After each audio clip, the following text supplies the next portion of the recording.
O'zimda do'kon ochmoqchi bo'lsangiz va nimadan boshlashni bilmayotgan bo'lsangiz, bu video siz uchun.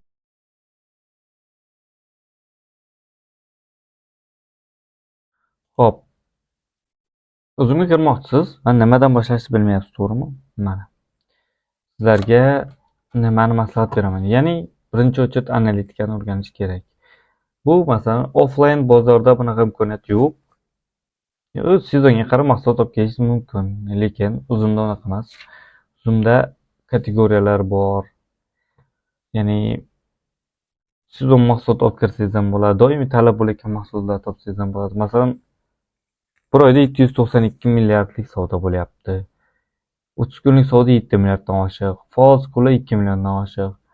Ishlayotgan do'konlar esa 15 mingta do'kon, 15,5 mingta do'kon bor ekan. Xo'p, biz nima qilamiz? Kategoriyalarga kiramiz. Aksessuarlar. Mana masalan 41 milliardlik savdo bo'lyapti. Xo'p, bu yerda nima qilamiz? Ya'ni o'zimiz do'konlar sonini ko'ryapsiz, 10,613 ta, 71% savdo qilyapti, lekin bu yerda juda katta, menimcha, raqobat bor. O'zingiz bilib turibsiz, chunki sotuvli uskunalar 36%, ya'ni shuncha mahsulotdan 36% sotilyapti. Ya'ni bu yerda qancha? 160 mingta uskunadan 36% sotilyapti. Ya'ni 36% mahsulot odamlarga kerak. Shuni qanday topamiz? Onun uchun bizda mujskiy aksessuar, hop, sumka, ryukzak, har xil kategoriyada har xil narsalar bor. Masalan, 658 millionlik budjetli ukrasheniya ekran. Do'konlar soni ko'ryapsiz, kamayib boryapti. Har bir kategoriyada kamayib boraveradi. Bu yaxshi. Braslet. 146 ta do'kon. Bu juda yaxshi ko'rsatkich. Jami bir oyda 3923 ta tovar sotilyapti. Kuniga 130 tadan sotuvli uskuna 40%, ya'ni 10 ta tovaringizdan 4 ta sotilyapti degani. Bu yaxshi ko'rsatkich. Hop, 70% do'konlar savdo qilyapti, qolgan 30% yo'q. Endi umumiy bir oyda 203 million aylanyapti. Hop, mana. Bu yerda qaysi mahsulot ko'p sotilayotganini ham ko'rishingiz mumkin. Mana umumiy daromad 5,453 ming bir oy davomida. Yo'qotilgan daromad yo'q mana pastda. Agar mana unaqa braslet olib kelib sotganingizda, hop, 198 mingdan 25 ta o'zi banayda bor, skladda bor. Haftasiga 6 ta odam sotib olyapti. Hop.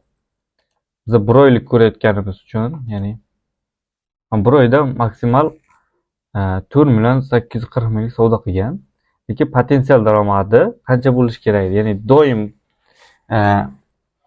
skladda bo'lib turganda yo bo'lsa FBSda ishlaydimi, doim yetkazib berganda, o'zi 8 million daromad qilish kerak. Mana 3 million yo'qotilgan daromad. Aylanish bu masalan 11 kunda sotilib ketyapti. Qancha bo'lsa ham skladda turadimi boshqa 11 kunda aylanib sotilyapti. Xo'p. Qoldiqlar 17 ta. Endi bu shu oydagi bo'lsa kerak. Hop, reytingi 408, sharhlar soni 60 ta. Endi bir oyda bu 60 ta sharh yig'yapti. Sotuvlar bilan 9 ta. Endi bu analitikani ko'rdingiz. Bu yerda Xitoydan nimadir olib kelmoqchi bo'lsangiz, bu yerda analitika orqali ko'rishingiz kerak. Ya'ni ketadigan yaxshi tovar olib kelib sotsangiz, pulingiz muzlab qolmaydi. Masalan, tezroq sotiladigan narsalarni topib, yo bo'lmasa marjasi, hop, normallab qo'ysa bo'ladigan tovarlarni topsangiz bo'ladi. Bu analitika orqali.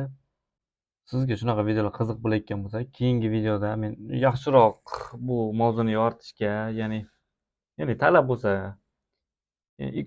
keyin men yaqinda mana nima Ecom Business Fest 2026-yilga bordim. Bu yerda juda ko'p kompaniyalar qatnashdi, yana sellerlar ko'p edi.